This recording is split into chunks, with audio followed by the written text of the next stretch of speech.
Welcome to Good Samaritan of Edina, where our vision is inspiring joyful faith, building a loving community, and serving neighbors near and far.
Happy are those who do not follow the advice of the wicked, or take the path that sinners tread, or sit in the seat of scoffers, but their delight is in the law of the Lord. And on God's law they meditate day and night. They are like trees planted by streams of water, which yield their fruit in its season, and their leaves do not wither. In all that they do, they prosper. The wicked are not so, but are like chaff that the wind drives away. Therefore, the wicked will not stand in the judgment, nor sinners in the congregation of the righteous. For the Lord watches over the way of the righteous, but the way of the wicked will perish. They went on from there and passed through Galilee. He did not want anyone to know it, for he was teaching his disciples, saying to them, "The Son of Man is to be betrayed into human hands, and they will kill him, and 3 days after being killed, he will rise again." But they did not understand what he was saying and were afraid to ask him. Then they came to Capernaum, and when he was in the house, he asked them, "What were you arguing about on the way?" But they were silent, for on the way they had argued with one another who was the greatest. He sat down, called the 12, and said to them, "Whoever wants to be first must be last of all and servant of all." Then he took a little child and put it among them, and taking it in his arms, he said to them, "Whoever welcomes one such child in my name welcomes me, and whoever welcomes me welcomes not me, but the one who sent me."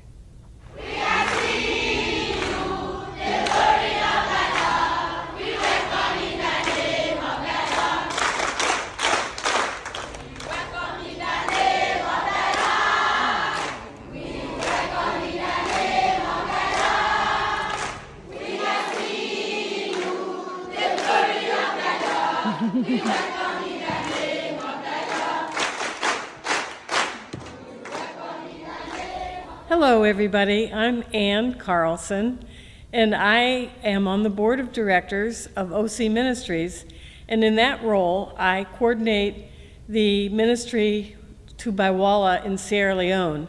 And what that means is that I go around to various local churches, tell them about the Baiwalla ministry, and encourage them to become involved in supporting it. So that's why I'm here today.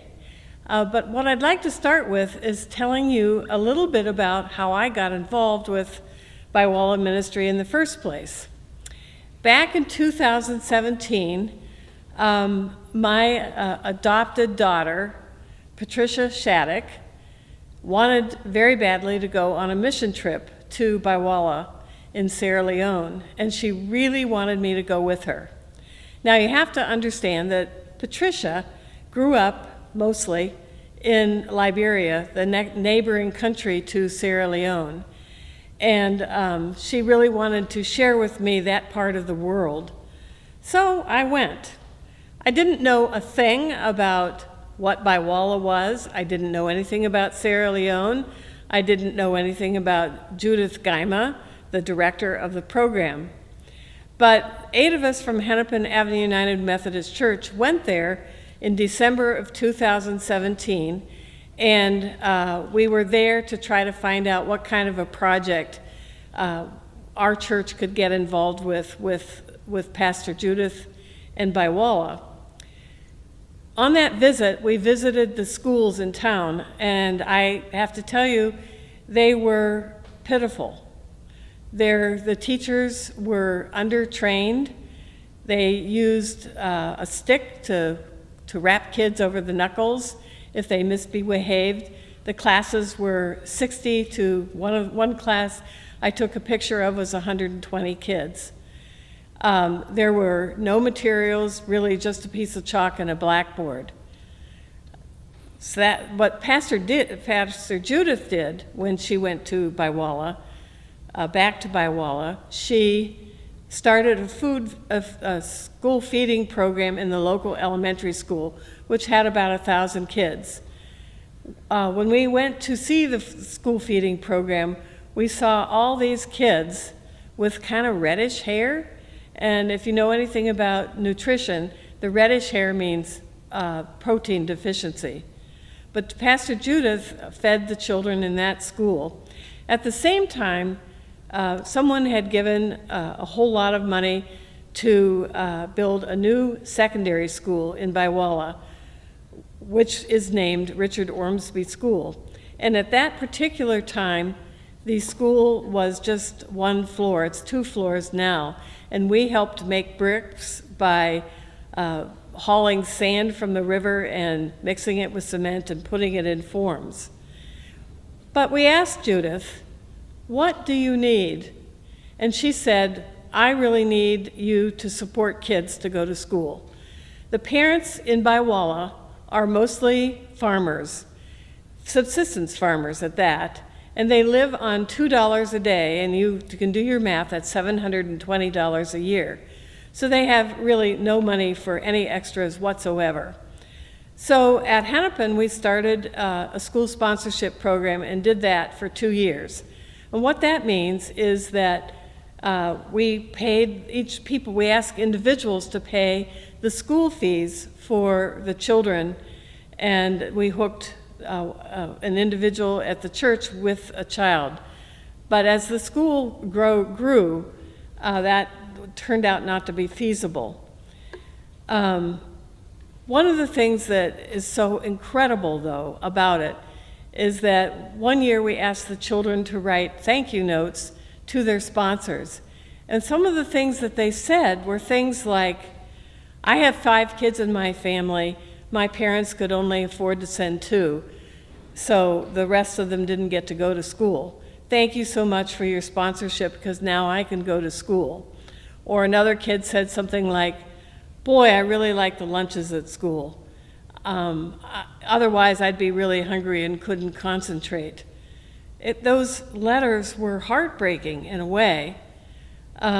So we sponsored kids, and we have done this now going on. This will be the 8th year of the sponsorship program.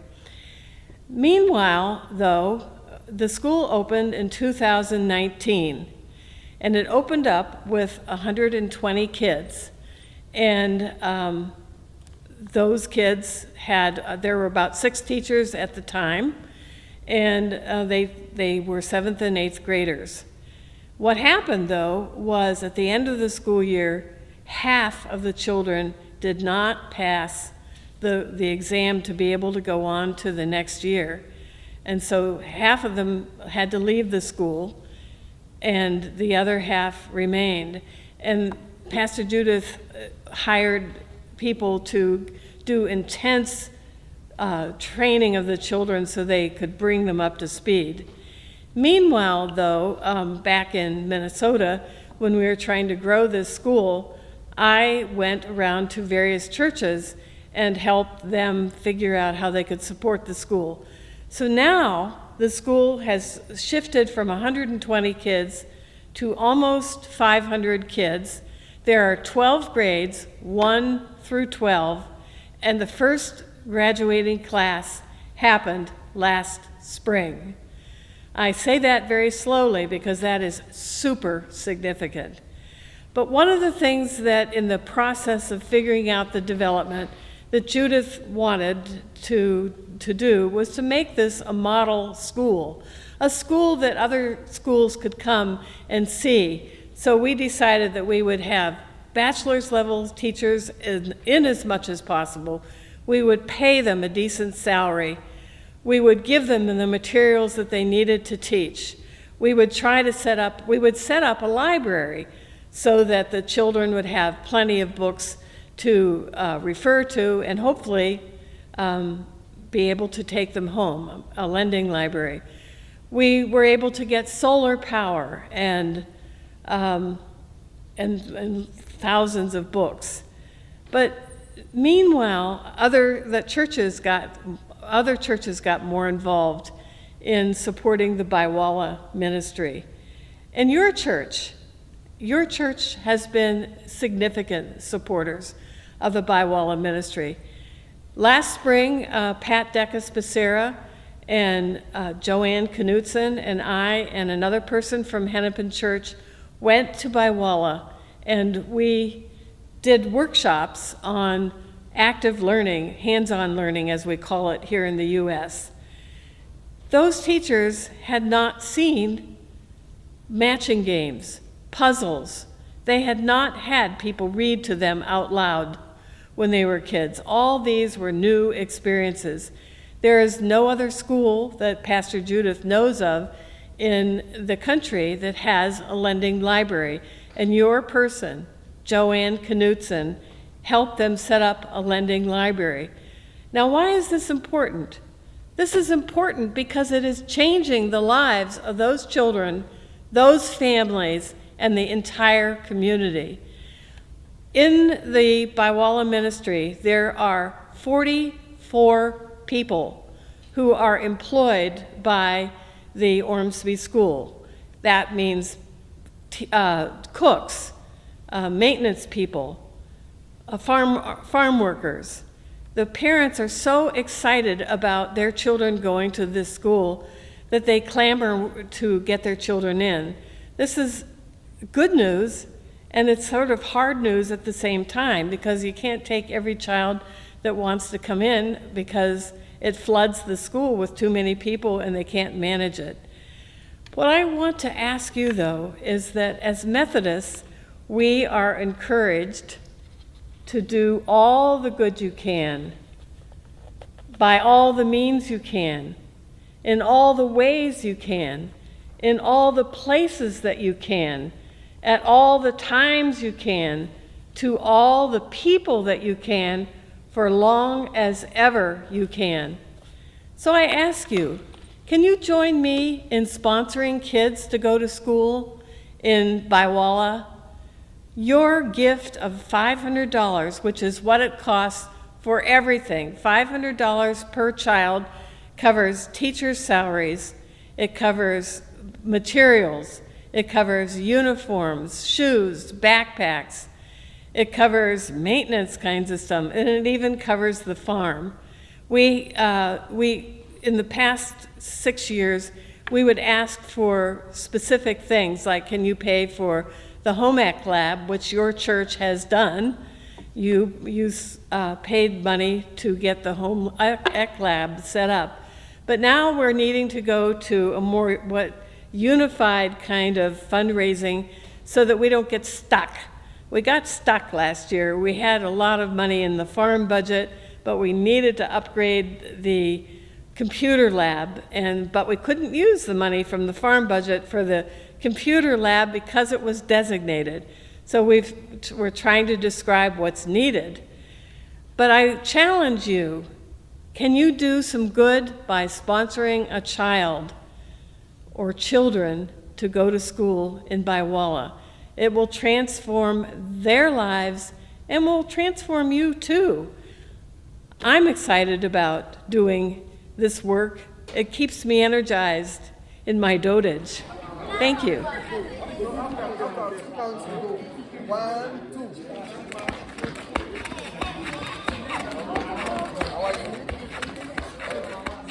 This is the first time these kids have had proper jump ropes. They've had them before, but they've got really good ones now, so they're all trying out the jump ropes.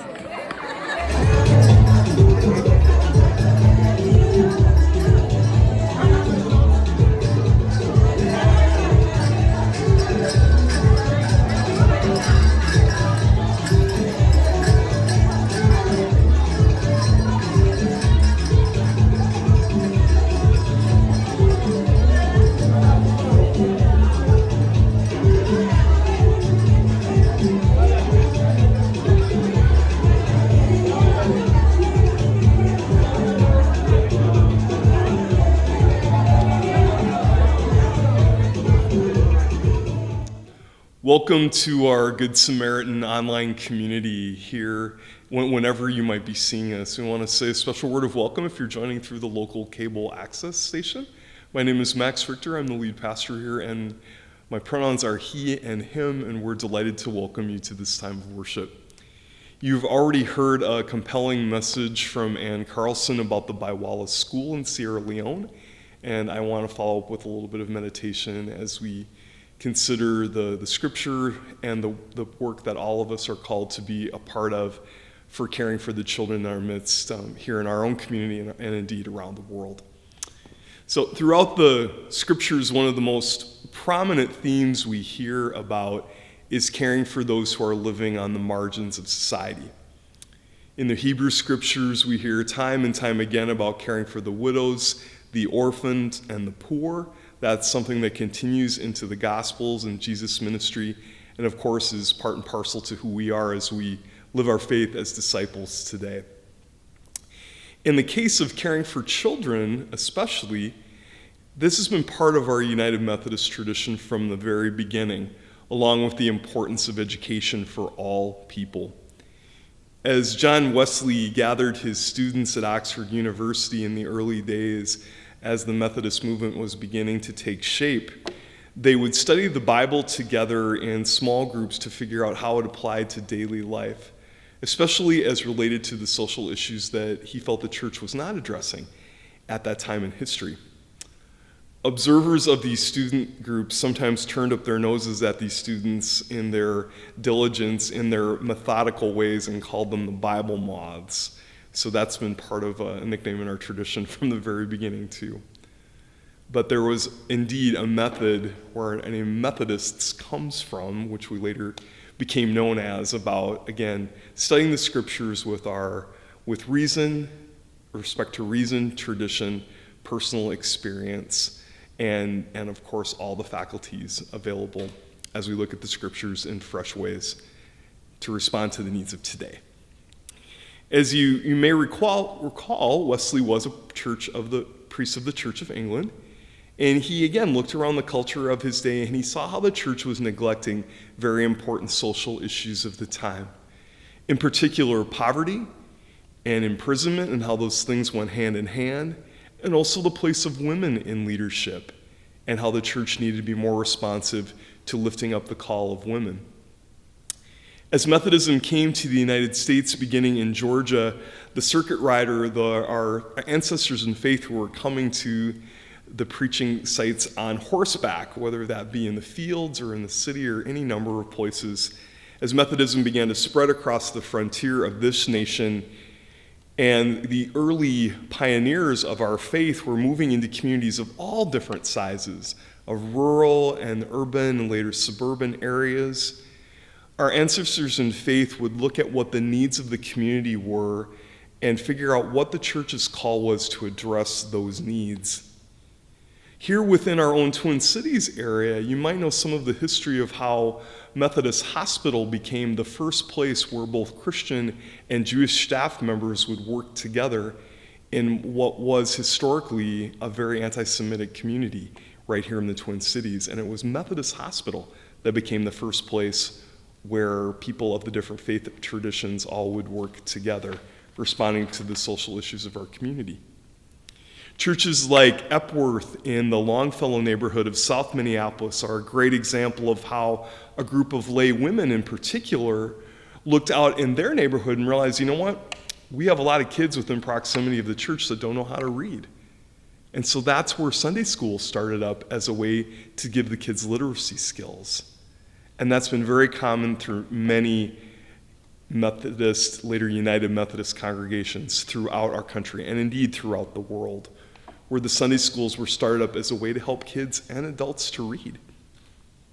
The Ormsby School in Baiwalla that you've just heard about from Anne and is the focus of our service today stands strongly in our Wesleyan legacy of caring for all God's children, especially those on the margins. I can say with particular pride that Pastor Judith actually was in the same commissioning class that I was as a probationary elder back in, I believe it was 2000. So this is a while ago, friends. And look at the fruits of the ministry that she has nurtured with the gifts that God has given her, that we get to be a part of too. The school with opportunities for education, support, love, encouragement, nutrition, and community. In today's gospel lesson, the disciples were busy, like they often were, arguing amongst themselves about who was the greatest. We hear this over and over again as a theme in the Gospels.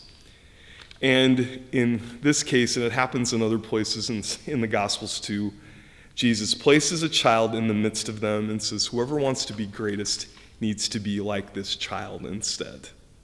And it becomes the child that is the role model of faith and the hero of the story. You've heard stories about the involvement of our faith community of Good Samaritan and personal involvement in the library and the greater support of all of the ministry happening in Baiwalla. And you've heard about opportunities to support the life-giving ministry of this place that's changing the lives of the children and the adults that work with them. And in all these things, the call for all of us as we remember the gospel lesson is how we as adults need to remember that our faith is to be formed like these kids, with all of their questions, with all of their openness, with all of their playfulness, with all of their joy, so that we may be more like the image of God as we see through the youngest members of our community. So for the Baiwalla School and its ongoing work across the sea, we give thanks for our partnership across the Minnesota Annual Conference. We give thanks for our Wesleyan tradition that reminds us that education is a right of everyone, and it is our responsibility to support teachers, both in partnerships like this with Baiwalla and right here at home in our local community as well. Not just within our church, but reaching out indeed in support that the children may receive all the love and respect that they deserve as children of God. Thank you for joining us today, and we look forward to seeing you next time. In the meantime, God bless and have a wonderful week. Take care.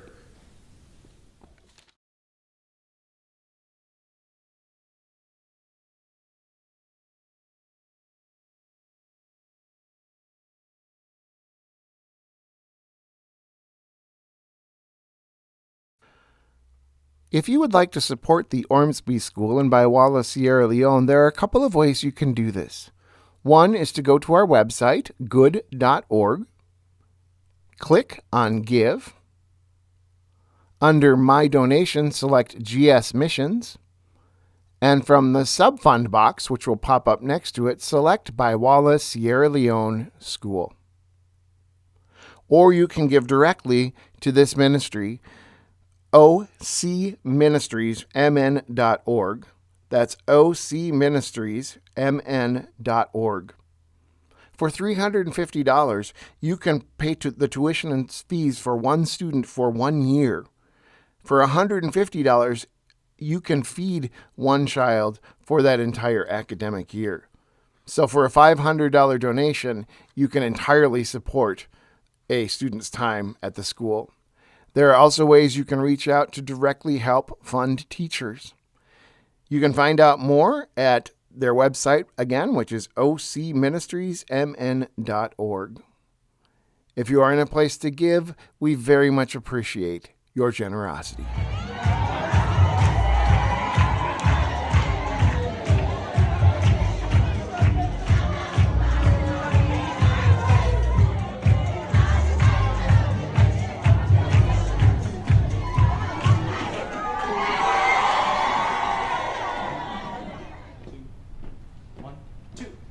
Freedom is coming, freedom is coming, freedom is coming, oh yes I know. Freedom is coming, freedom is coming, freedom is coming, oh yes I know. Freedom is coming, freedom is coming, freedom is coming, oh yes I know. Freedom is coming, freedom is coming, freedom is coming, oh yes I know. Freedom is coming, freedom is coming, freedom is coming, oh yes I know.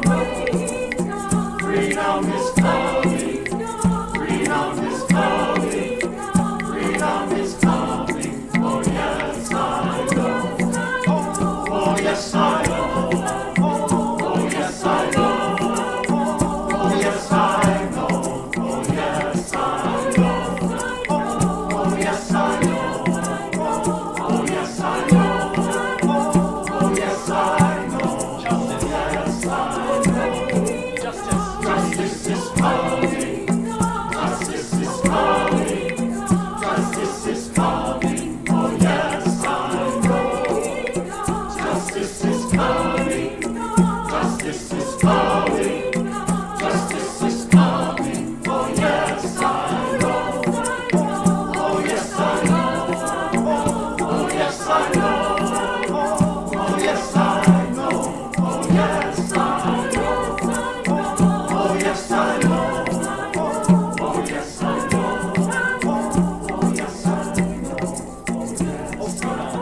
is calling.